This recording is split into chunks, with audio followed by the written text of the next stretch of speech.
In the final telecast for the National Party of Australia for the federal election, the Speaker is the Right Honourable Doug Anthony, Deputy Prime Minister and leader of the party.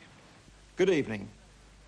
When you vote on Saturday, you'll really be signing a contract with the people you want to manage Australia. Before you sign any contract, you should read the fine print very carefully.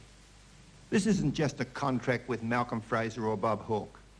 You're not choosing between two men, but between two very different political philosophies and sets of policies and two strongly opposed views of the way Australia should be run.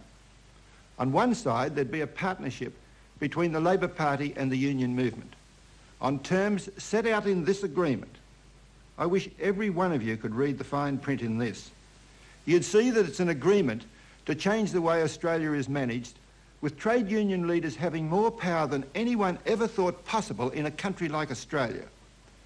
We want to give more say to trade union members themselves through secret ballots, and we will.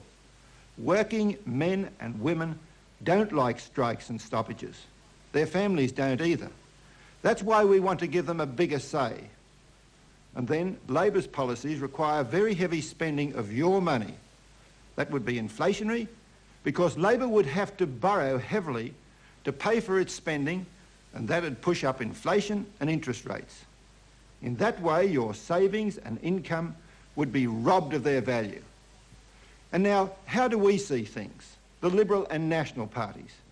First of all, we don't believe that any outside organisation should have the right to enter into a partnership with the elected government to run the country.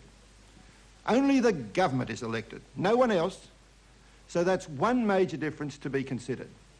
Secondly, we don't believe it's right for the government to spend your money extravagantly. You'd pay very dearly as inflation and interest rates rose and taxes too. With unemployment, I wouldn't blame you if you said to me, you said you'd fix unemployment, why haven't you? Australia isn't separate from the rest of the world. When the world gets into trouble, we do too. And the world's in very deep trouble. 35 million people out of work. There's hardly any growth anywhere. Trade is vital to us, is stagnant. Price of things we sell overseas have collapsed. And on top of that, we've got the most devastating drought this century, and it's getting worse and it's spreading. But what really seems so damaging is that with all of these problems bearing down on us, we Australians haven't been more sensible on wages. It's foolish enough at the best of times to put wages up too fast and price ourselves out of markets and out of jobs. But to do it now is plain madness. One man's pay rise is another man's job. Everyone knows that. The government knows it, the Labor Party knows it, the unions know it, you know it. And it's you who will really decide what's to be done about it. This contract between Labor and the unions is for increasing wages and squeezing business earnings, and that means fewer jobs. We've got to go easy. You can't go on paying yourself more than Australia can afford. We can't go on another spending spree.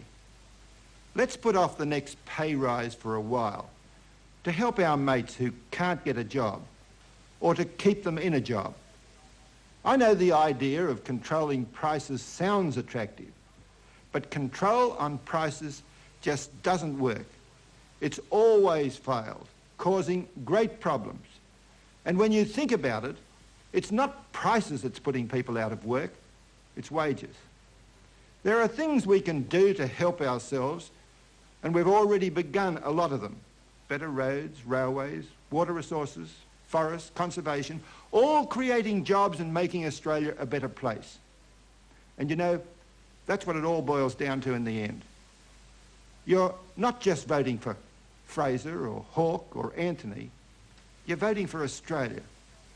When you go into the polling booth on Saturday to put your signature on that contract, put Australia first. That was the final telecast on behalf of the National Party of Australia for the federal election. The Speaker was the Right Honourable Doug Anthony, Deputy Prime Minister and leader of the party. Written and authorised by Doug Anthony, Parliament House, Canberra.